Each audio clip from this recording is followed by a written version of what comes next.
अस्सलाम वालेकुम वरहमतुल्लाहि वबरकातुहू। Welcome back to my channel. आज का जो वीडियो का टॉपिक है वो बहुत इम्पॉर्टेंट टॉपिक है। हैप्पी लाइफ का राज क्या है और इस्लाम के हिसाब से एक सुकून भरी ज़िंदगी हम कैसे जिएं, सुन्नत तरीके से हम ज़िंदगी को कैसे खुश बनाएं। तो हमें दुनिया में सब कुछ मिल जाता है, लेकिन अगर दिल बेचैन हो तो सब कुछ अधूरा लगता है, राइट। तो चलिए आज के इस वीडियो में हम बात करेंगे 20 सिंपल बट पावरफुल टिप्स के बारे में जो इस्लाम ने हमें दिया है for a peaceful content and truly happy life. So हम इस वीडियो में 20 टॉपिक्स पर बात करेंगे, 20 पॉइंट्स पर बात करेंगे फॉर अ हैप्पी लाइफ। मैंने कुछ इंपॉर्टेंट पॉइंट्स लास्ट में डिस्कस किए हैं, so please keep watching this video. So let's start today's video without any further delay. First point is 5 time का नमाज। जो 5 वक्त की नमाज होती है उसको आपने टाइम पर अदा करना है, हर हाल में। मतलब हर हाल में आपको 5 वक्त की नमाज पढ़नी है। ये सिर्फ फ़र्ज़ नहीं है, एक सुकून का ज़रिया है आपके लिए। यह कुरान में भी लिखा गया है। तो मैं आपको एक छोटी सी चीज़ बताती हूँ जो आप ट्राई कर सकते हो। अगर आप 5 वक्त की नमाज़ नहीं पढ़ते हो तो एक चीज़ कर सकते हो, आप एक चैलेंज ले लो कि आपको 3 दिन या 5 दिन नमाज़ बंद के पढ़नी है, हर हाल में पढ़नी है, बिल्कुल भी स्किप मत करो। और आप जब ये 3 दिन या 5 दिन बंद के नमाज़ पढ़ोगे तो आपको खुद अपनी लाइफ में बहुत बड़े से चेंजेस दिखेंगे जो आप महसूस कर सकोगे। आप डिप्रेशन में नहीं रहोगे, आपका दिल भारी नहीं होगा, आप हर एक चीज़ के लिए सुकून महसूस करोगे। ये मैं आपको एक्सपीरियंस से बता रही हूँ। नंबर 2, इस फजर के बाद कुरान की तिलावत ज़रूर करें और थोड़ा बहुत दुआ और अज़कार का रूटीन बनाएं, क्योंकि बरकत सुबह में होती है। और हमारे नबी पाक रसूलुल्लाह सल्लल्लाहु अलैहि वसल्लम ने दुआ भी की थी, मेरी उम्मत के जो सुबह के वक्त में हैं उसमें सबसे ज़्यादा बरकत डालना। तो आप सोच ही सकते हो हमारे नबी पाक सल्लल्लाहु अलैहि वसल्लम ने हमारे लिए क्या दुआ मांगी थी कि हम सुबह उठें, फजर की नमाज़ पढ़ें, कुरान पाक पढ़ें, तिलावत करें, अज़कार करें। फजर की नमाज के बाद आप अल्लाह से बहुत सारा दुआ मांगें और बहुत सारी तस्बीह पढ़ें, उसके साथ साथ आप कुरान भी पढ़ें। तो देखो फर्स्ट स्टेप तो हो गया। तो आप कोशिश करें ज़्यादा से ज़्यादा कि आप सुबह उठें फजर में और नमाज़ पढ़ें और कुरान पाक ज़रूर पढ़ें। और तीसरा पॉइंट ये है कि आप डेली कुरान पाक पढ़ो, थोड़ी सी ही, लेकिन उसको तफसीर से समझो, उसका माने समझो कि उसमें क्या बताया गया है। और अगर आप सिर्फ पढ़ रहे हो तो वो काफ़ी नहीं है, आप सिर्फ पढ़ना नहीं है, उसके साथ साथ उसको समझना भी है और अमल भी करना है, ठीक है। क्योंकि Quran is equal to guidance plus healing plus light. Number 4, शुक्र अदा किया करो। मतलब बहुत ज़्यादा शुक्र अदा किया करो, हर एक चीज़ में अल्लाह ताला का शुक्र अदा किया करो। हर हाल में, हर कीमत पर अल्लाह ताला का शुक्र अदा करा करें और अल्हम्दुलिल्लाह बोला करें। फॉर एग्जांपल, आप सोचो कि आप बाहर जा रहे हो किसी से मिलने, आपका जाना कैंसिल हो गया, उसकी वजह से आप क्या होगे, बहुत ज़्यादा गुस्सा आएगा आपको, फ्रस्ट्रेट हो जाओगे, फिर आपका मूड ख़राब हो जाएगा। लेकिन सोचो आप अगर बाहर जाने की वजह से आप अगर किसी मुसीबत में पड़ते, आपका कुछ सामान चोरी हो जाता, आपका फ़ोन चोरी हो जाता, आपका पर्स चोरी हो जाता, या फिर आप किसी भी परेशानी में पड़ जाते, या फिर आप जिससे मिलने जा रहे हैं वो आपके साथ कुछ ख़राब कर देता या फिर उसके साथ झगड़ा हो जाता, तो ये सारा कुछ हो भी सकता था, लेकिन हुआ नहीं क्योंकि आप नहीं गए। तो इसमें भी अल्लाह से शुक्र अदा किया करें। नंबर 5, दिल को साफ रखो। नफरत, जेलसी और गुस्सा सब कुछ हटा दो, क्योंकि जितना लाइट आपका दिल होगा उतना पीसफुल हमारा माइंड होगा। तो हदीस में भी आता है बेस्ट इंसान वो है जिसका दिल बहुत ज़्यादा साफ है। नंबर 6, गलत बोलना, गॉसिप करना और बैकबाइटिंग करना। मतलब इन सब चीज़ों से आपको बचना है। तो हमारा जो हर लफ्ज़ है वो लिखा जा रहा है। ये आपको पता है ना, जो अल्लाह और आखिरत पर यकीन रखता है वो सिर्फ अच्छी बात करता है या चुप रहता है। ये हमारे हदीस में है, क्योंकि हमारा जो टंग है, हमारी बॉडी की सबसे ख़राब जो पार्ट है वो हमारी ज़बान है, मुझे लगता है, क्योंकि इसकी वजह से हम बहुत कुछ गलत बोल लेते हैं और इसकी वजह से ही हमारे बहुत सारे गुनाह लिखे जाते हैं। नंबर 7, सुन्नत तरीके से खाना खाना और मॉडरेशन में और नियत के साथ खाना खाना, ठीक है।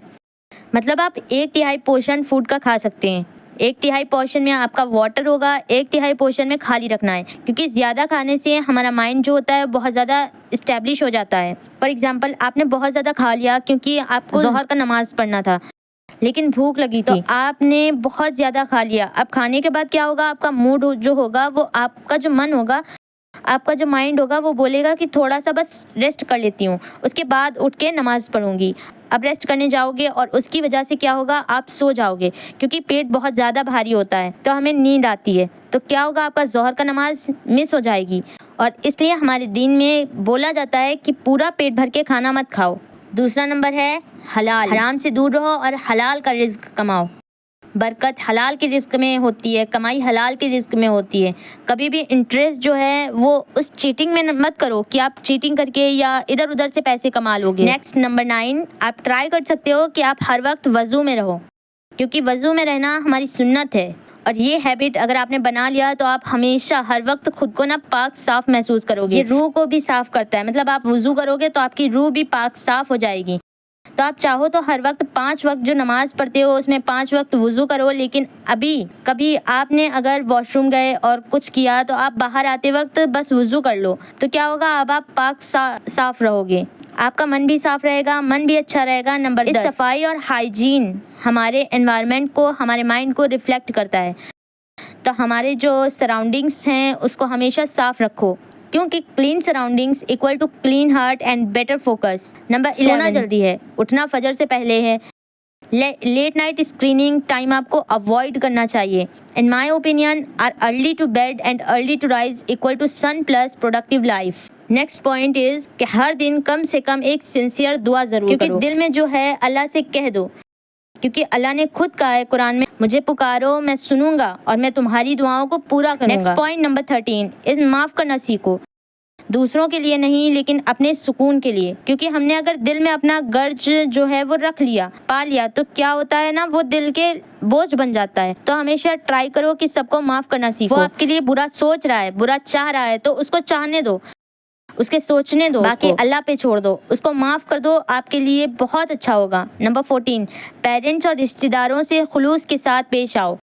जो अपने पेरेंट्स से अच्छे सलूक करता है उसकी ज़िंदगी में बहुत ज़्यादा बरकत होती है, एक्सपीरियंस से मैं बोल रही हूँ। नेक्स्ट इज़ नंबर 15 डेली सदका। एक मुस्कुराहट भी हो सकती है, क्योंकि नबी पाक सल्लल्लाहु अलैहि वसल्लम ने हमें कहा है कि स्माइल इज़ अ चैरिटी। जो दूसरों को खुशी देता है अल्लाह उसकी ज़िंदगी में सुकून भी देता है। और एल्स आप एक चीज़ कर सकते हो, हर रोज़ आप 10 रुपये भी चाहो तो दे सकते हो, 5 रुपये दे सकते हो, गरीब को दे सकते हो, या फिर आप एक मंथली अलार्म आपको जो मिलता है उसमें से थोड़ा सा आप गरीब को दे सकते हो। एक जैसे कि 100 रुपये आपने अगर दे के नाम का, उसका जो सवाब होगा बहुत ज़्यादा होगा। नंबर 16 इस गुनाह से बचो, even in private so secret. ऐसे बहुत से लोग होते हैं जो सामने सामने बहुत अच्छे होते हैं, लेकिन अकेले में वो एक अलग ही होते हैं। तो अल्लाह सब कुछ देख रहा है। आप अगर अकेले भी हो, आपके माइंड में कुछ खराब चल रहा है, कुछ करने का मन हो रहा है ना, तो वो भी अल्लाह को पता है, हमें पता हो या ना हो, किसी और को पता हो या ना हो, लेकिन अल्लाह को पता है। गुनाह से बचो। देन हर मुश्किल वक्त में सब्र और तवक्कुल रखो, क्योंकि सब्र जो है ना वो बहुत बहुत बहुत बड़ी चीज़ है। आपने अगर सब्र करना सीख लिया तो आपने ज़िंदगी में सब कुछ सीख लिया, क्योंकि इन्ना माल उसरी उसके साथ साथ आसानी भी हो, यह कुरान में कहा गया है। Number 18 is negative content. Bad company और हराम इंटरटेनमेंट से जो चीज़ तुम्हें अल्लाह से दूर करे उससे दूरी ही रखना अच्छा है। फॉर एग्जाम्पल, आप अगर ज़्यादा टाइम फ़ोन से बिता रहे हो और उसकी वजह से आप नमाज नहीं पढ़ रहे हो, कुरान नहीं पढ़ रहे हो और दुआ भी नहीं कर रहे हो, या फिर कुछ अच्छा काम नहीं कर रहे हो, आपका डे प्रोडक्टिव नहीं हो रहा, आपको थोड़ा बहुत धीरे धीरे फ़ोन से दूरी बनाना चाहिए। नेक्स्ट बहुत इंपॉर्टेंट पॉइंट है, यह है मौत को याद रखना इस दुनिया की हकीकत समझने के लिए, क्योंकि at the end of the day और आपके लाइफ के एंड में आपको अल्लाह के पास वापस जाना है। आए हो उनके पास से, जाना भी उन्हीं के पास है। तो नबी पाक सल्लल्लाहु अलैहि वसल्लम ने फरमाया है, डेथ को मतलब जो हमारी मौत को है उसको याद रखो, क्योंकि ये हमारे जो वर्ल्डली डिज़ायर्स हैं उनको डिस्ट्रॉय करता है। जो दुनियावी जो चीज़ें हैं जिससे हमारी बहुत ज़्यादा मोह माया है, जिसकी हम ख्वाहिशें करते हैं, तो उससे हमें दूर रखता है। लास्ट पॉइंट बहुत इंपॉर्टेंट पॉइंट है मेरे हिसाब से, अच्छी सोबत। लोगों का असर आपके दिल पे, आपके दिन और आपके लाइफ पे, दोनों पे पड़ता है। अगर आपके आसपास के लोग सही हैं तो वो आपके लाइफ में सब कुछ सही होगा। आपके आसपास के लोग सही नहीं हैं ना, तो उसमें कुछ भी अच्छा नहीं होगा। अगर आपके आसपास जो लोग हैं वो आपको अल्लाह की तरफ भेजना चाह रहे हैं, भेजने की कोशिश कर रहे हैं, तो आप सोचना कि हाँ ये सही है। और अगर आपको कुछ लोग ख़राब चीज़ों से दूर कर रहे हैं, उससे आपको मना कर रहे हैं कि उसमें मत जाओ, उसमें यह मत करो, वो मत करो, तो आप सोचना कि ये लोग अच्छे हैं, हमारे लिए सोच रहे हैं। तो ऑलवेज़ जो आपके फ्रेंड सर्कल भी हैं उसमें ठीक ठाक रखा करो, क्योंकि आपका जो आसपास के लोग हैं वो सही नहीं होंगे तो बाकी कुछ भी सही नहीं होगा। ये भी मैंने अपने एक्सपीरियंस से बताया है। That's it for today's video. आज मैंने 20 टॉपिक्स डिस्कस कर लिए हैं।